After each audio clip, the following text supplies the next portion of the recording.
therapy for the first time years ago, you thought the alter, Nikki Smith, was the only one? Yes. The others didn't emerge until just about a year ago. And eventually, because of all the help you've been given your intensive therapy, you realized that there were many? Yes. Had you ever met any of them? No, I hadn't. Have you now? Yes, I have. They speak to me sometimes. It's well, it's really just like talking to yourself, that's all. I am aware of what they're thinking and doing. Excuse me, Mrs. Carpenter, what they're doing? Yeah, I know it sounds kind of hard to describe. I can see them, I mean, in my mind.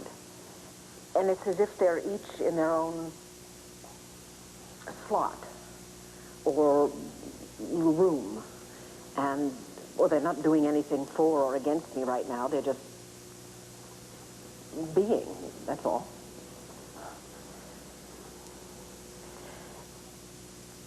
Tommy is tossing a ball in the air and catching it. Princess she has her doll. And Jean she's just sitting very quietly. Nikki is singing to herself. And Tori, well, she's in a very, very deep sleep. I don't think I could wake her even if I wanted to. What about the altar referred to as Victor Lord? He's there.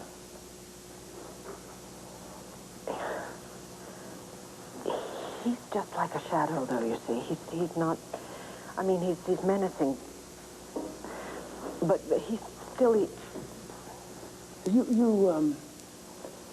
You mentioned Tommy playing ball. Mm-hmm. As I was coming to court, I passed the Banner building and I saw this young boy playing stoop ball at the side delivery entrance. Running to catch the ball, he ran into me. See, I wonder about his safety and about the safety of anyone who might be in or near a building that an altar might decide to burn. Now, really, I am not trying to upset you, Mrs. Carpenter, but you have children. Do you believe that your children are safe? My children are the most beautiful, precious things in the world to me. My daughter, Jessica. When I think that...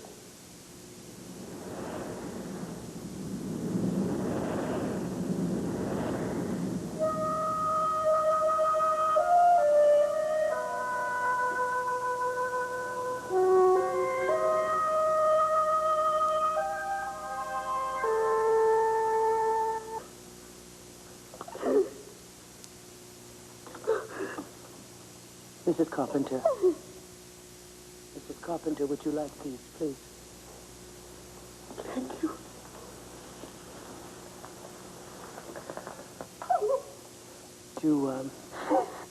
You need to take some time. Please. Oh, I'm sorry.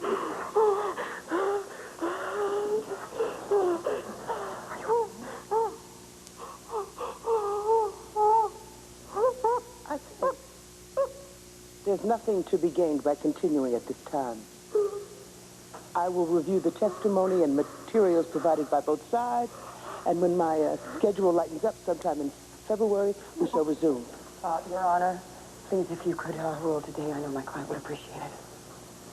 Well, I'm afraid that she's not... Your Honor, may I address the court? Please, approach.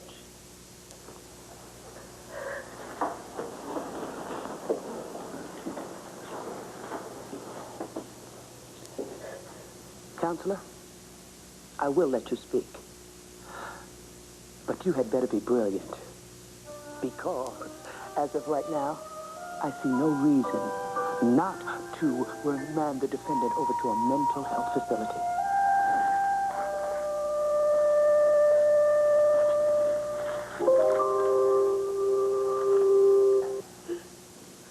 You live in Manview.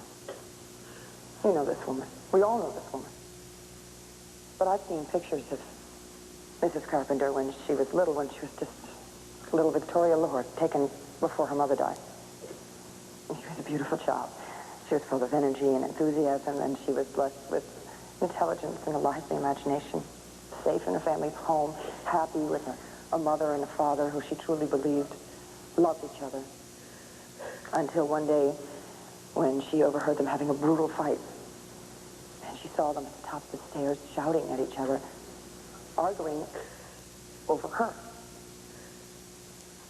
Imagine the horror of seeing your mother lose her footing and fall down an entire flight of stairs. A little while later, her mother died of those injuries, turning Victoria's world completely upside down. She felt guilty. She was ashamed. She felt she was the cause of her mother's death. Fortunately, there was one person left in the world that she did trust, and that was her beloved father, Victor. And when she turned to him for understanding and love, her father, the anchor of her world, the all-powerful, the all-knowing, drew his 7-year-old child into his bed, and calling her princess, he defiled the most profound trust, and he raped her. Not once, but again, and again, and again, and again, and not just when she was 7, but for years, and years, and years, for more than a decade. How can anyone possibly endure that kind of betrayal from the one person in the world they thought they trusted? But she did endure it.